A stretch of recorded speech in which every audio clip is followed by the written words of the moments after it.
हरे कृष्णा, राधे राधे। स्वागत है आपका मेरे चैनल मेरो बरसाना में। आइए जानते हैं अमावस्या कब है और किस दिन मनाई जाएगी और यह क्यों मनाई जाती है, इसका नाम सोमवती क्यों पड़ा। इससे पहले यदि आपने मेरे चैनल को अभी तक सब्सक्राइब नहीं किया है तो कृपया करके चैनल मेरे बरसाने को सब्सक्राइब करें। सोमवार के दिन आने वाली अमावस्या को सोमवती अमावस्या कहा जाता है। यह बहुत पवित्र दिन होता है और संयोग से सोमवार के दिन अमावस्या होती है। सोमवार का दिन भगवान शिव का माना जाता है। इस दिन की गई पूजा से नकारात्मक विचार दूर हो जाते हैं।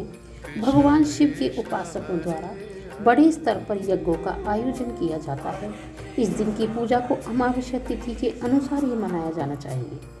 इस समय को हिंदू पंचांग के अनुसार बताया गया है। इस समय के बाद की गई पूजा सामान्य पूजा की भांति ही फलदायक होती है। हिंदू पंचांग के अनुसार सूर्योदय 7 नए दिन का आरंभ होता है। इसीलिए वर्तमान समय में प्रयोग किए जाने वाले कैलेंडर के हिसाब से यह दिन 2 तिथियों के बीच का अवधि का होता है।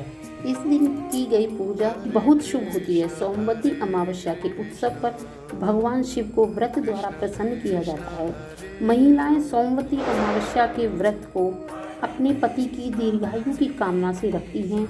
यह व्रत लिंग वशिष्ठ नहीं होता, इसे कोई व्यक्ति रख सकता है।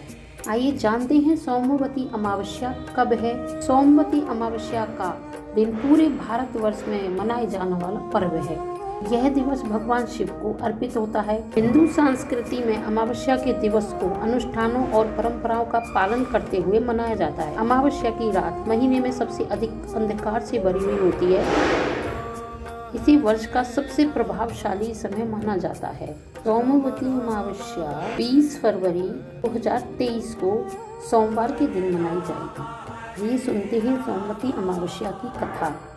कथा के अनुसार एक ब्राह्मण परिवार था जिसमें 7 बेटे और 1 बेटी थी।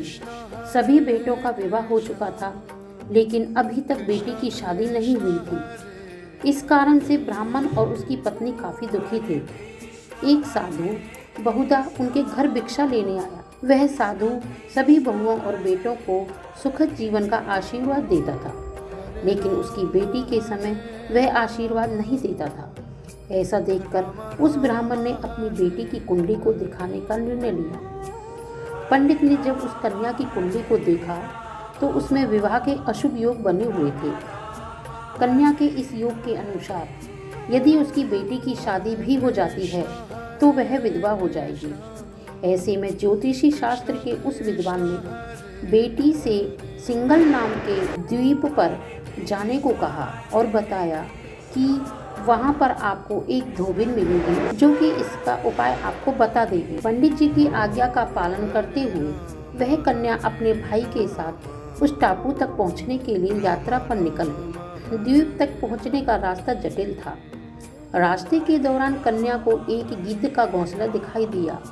उस घोंसले में गिद्ध के बच्चे थे। उस घोंसले के पास एक सांप घूम रहा था और कुछ ही समय में सांप घोंसले के पास जाने लगा। गिद्ध के बच्चों की जान को संकट में देख उस कन्या ने सांप को मार दिया। तब गिद्ध ने अपने बच्चों को सही हालत में पाकर उस कन्या को उस धोबिन के आवास तक पहुंचाया। इस रास्ते को तय करते समय उस कन्या ने पीपल के वृक्ष का पूजन भी किया।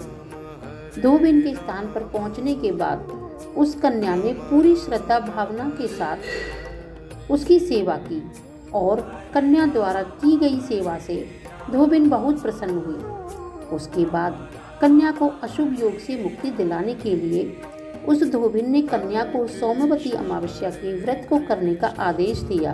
कन्या ने धोबिन द्वारा बताए गए अनुष्ठानों का पालन करते हुए इस व्रत को पूरे विधि विधान से किया। इसके बाद धोबिन ने उस कन्या के माथे पर सिंदूर लगाया, जिससे कि वह उस अशुभ योग से मुक्त हो गई। तो यह थी सोमवती अमावस्या की व्रत कथा, जिससे कि वह अपने धोबिन के घर काम करके श्राप मुक्त हो गई और सौभाग्यवती होने का वरदान प्राप्त किया। जय श्री कृष्णा।